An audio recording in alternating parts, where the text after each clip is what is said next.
दिन की शुरुआत होती है काम से, क्योंकि एक हाउसवाइफ की दिन की शुरुआत काम से ही होती है।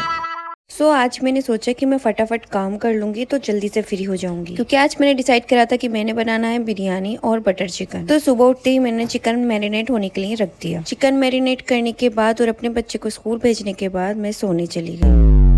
हेलो एवरीवन, अस्सलाम वालेकुम। ये मेरा फर्स्ट व्लॉग है, जो कि मैंने सोचा था बहुत एस्थेटिक टाइप होगा, बट फिर कुछ हुआ ऐसा कि इसमें एस्थेटिक का ए भी नहीं था। जब सोकर उठी तो बाहर देखा, इतना खूबसूरत मौसम हो रहा था। मन करा था बस एक कप चाय मिल जाए, बट मुझ में जाने क्या चूल हुई कि मैंने अपनी पेंट्री खोल कर देखा और सोचा कि नहीं, आज तो मैं इसे साफ करूंगी। तो मैंने सबसे पहले इसका जितना भी सामान था वो बाहर निकाल के रखा, फिर जो शेल्फ थी वो भी मैंने बाहर निकाल सारा सामान निकालने के बाद फिर मैंने इसको खूब अच्छे से रगड़ा और फिर ये कुछ ऐसी दिख रही थी। ये तो बड़ी प्यारी लग रही थी, लेकिन कैमरा घुमाते ही ये थी मेरी किचन की हालत। और इन शेल्फ को रगड़ने में मेरे हाथ बोल रहे थे इसे तो हमें काट देते। और देन आई डिसाइडेड कि हर चूल को रियलिटी में नहीं बदलना चाहिए।